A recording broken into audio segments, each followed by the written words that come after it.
સમાચાર હવે ભાવનગરથી, જ્યાં કફ સિરપની બોટલ સાથે એક શખ્સ ઝડપાયો। એસઓજી પોલીસે અધેડાઈ ગામે મકાનમાં દરોડા પાડ્યા। 339 બોટલ નશીલી કફ સિરપ સાથે રવિ મીઠાપરાની ધરપકડ થઈ છે।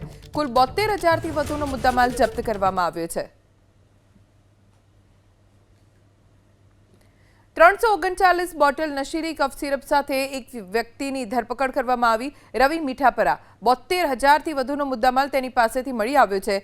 તે આ કફ સિરપ ક્યાંથી લાવ્યો, ક્યાં આપવાનો હતો તેને લઈને હવે તપાસ શરૂ કરવામાં આવી છે। આ પ્રતિબંધિત કફ સિરપ છે જેનો ઉપયોગ નશા માટે થાય છે। આવી કફ સિરપના કારણે આરોગ્યને પણ જોખમ થાય છે।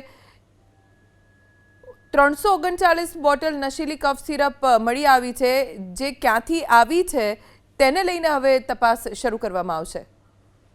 તે આ કફ સિરપ ક્યાંથી લાવ્યો, ક્યાં આપવાનો હતો તેને લઈને હવે તપાસ શરૂ કરવામાં આવી છે। આ પ્રતિબંધિત કફ સિરપ છે જેનો ઉપયોગ નશા માટે થાય છે। આવી કફ સિરપના કારણે આરોગ્યને પણ જોખમ થાય છે। 339 બોટલ નશીલી કફ સિરપ મળી આવી છે, જે ક્યાંથી આવી છે તેને લઈને હવે તપાસ શરૂ કરવામાં આવશે।